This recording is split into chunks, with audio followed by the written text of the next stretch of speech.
Armenia के संसदीय चुनाव में पीएम निकोल पाशिन्यान की सिविल कॉन्ट्रैक्ट पार्टी ने शानदार प्रदर्शन करते हुए स्पष्ट बढ़त हासिल कर ली। शुरुआती चुनावी नतीजों में ही सिविल कॉन्ट्रैक्ट पार्टी को लगभग 54.5% से अधिक वोट मिल गए, जिससे पार्टी अपने दम पर सरकार बनाने की स्थिति में पहुंच गई। इस जीत को पाशिन्यान के नेतृत्व और उनकी नीतियों और देश के भविष्य को लेकर उनका जो विजन था, उस पर उसे जनता का मुहर माना जा रहा है। चुनावी परिणाम सामने आने के बाद पीएम निकोल ने अपनी पार्टी की जीत की घोषणा की और इसे ऐतिहासिक विजय करार दिया। उन्होंने कहा है कि जनता ने एक बार फिर उनकी पार्टी पर भरोसा जताया और ये जनादेश देश को स्थिरता, विकास, अंतर्राष्ट्रीय सहयोग की दिशा में आगे बढ़ाने का मौका देगा। वहीं इस पूरी जीत पर भारत के प्रधानमंत्री नरेंद्र मोदी ने भी आर्मेनिया के पीएम को संदेश भेजा है। पीएम नरेंद्र मोदी ने सोशल मीडिया मंच एक्स पर लिखा है कि संसदीय चुनाव में सिविल कॉन्ट्रैक्ट पार्टी की शानदार जीत पर श्री निकोल को बधाई। नया जनादेश आपके नेतृत्व और भविष्य दृष्टि में आर्मेनिया की जनता के अटूट विश्वास और भरोसे को दर्शाता है। पीएम आगे लिखते हैं कि मैं भारत और आर्मेनिया के बीच सौहार्दपूर्ण और ऐतिहासिक दोस्ती और सहयोग संबंधों को और अधिक प्रगाढ़ बनाने के लिए आपके साथ मिलकर काम करने के लिए उत्सुक हूं। पीएम नरेंद्र मोदी का यह संदेश भारत और आर्मेनिया के बीच बढ़ते रणनीतिक और कूटनीतिक संबंधों का भी संकेत माना जाता है। हाल के वर्षों में दोनों देशों के बीच रक्षा, व्यापार, प्रौद्योगिक, सांस्कृतिक सहयोग में जबरदस्त मजबूती आई है। भारत और आर्मेनिया के संबंध ऐतिहासिक रूप से दोस्ताना रहे हैं।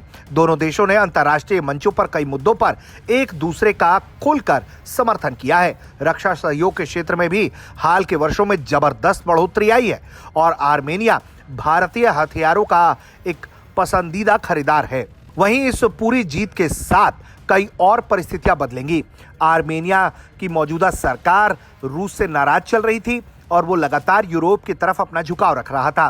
पुतिन ने कई मंचों पर इसे लेकर अपनी नाराजगी तक व्यक्त की, लेकिन पाशिन्यान साल 2018 से ही सत्ता में है और उनके नेतृत्व में आर्मेनिया ने पश्चिम देशों के साथ अपने संबंधों को मजबूत करने की दिशा में कई कदम उठाए हैं। उनकी सरकार ने लोकतांत्रिक सुधारों, आर्थिक आधुनिकीकरण और अंतर्राष्ट्रीय सहयोग को प्राथमिकता दी है। अजरबैजान के साथ हुए हार में रूस को लेकर आर्मेनिया काफी नाराज था और उसके कारण ही दोनों के संबंधों में भी खटास साफ तौर पर देखे गए।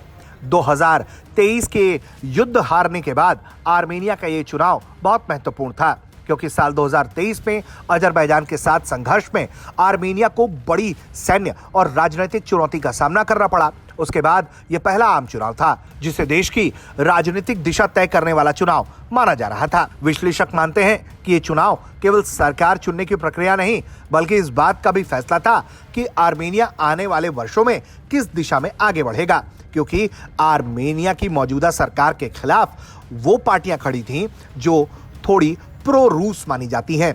ऐसे में आम जनता ने जिस तरह से आर्मेनिया की मौजूदा सरकार पर ही अपना विश्वास जताया है और जिस तरह से आर्मेनिया के पीएम को स्पष्ट बहुमत दिया है, उससे साफ है आने वाले दिनों में आर्मेनिया जिस दिशा में कदम बढ़ा रहा है उस तरफ ही तेजी से बढ़ता चला जाएगा। वहीं आंकड़ों की बात करें तो सिविल कॉन्ट्रैक्ट पार्टी को 54.5% वोट मिले। इसका मुकाबला रूस समर्थक रुख रखने वाले स्ट्रॉन्ग आर्मेनिया गठबंधन लगभग 21.9% वोट ही पा सके। आर्मेनिया अलायंस को 8.7% वोट मिला और प्रॉस्पेरस आर्मेनिया पार्टी को करीब 5% वोट मिला। ब्यूरो रिपोर्ट, भारत तक।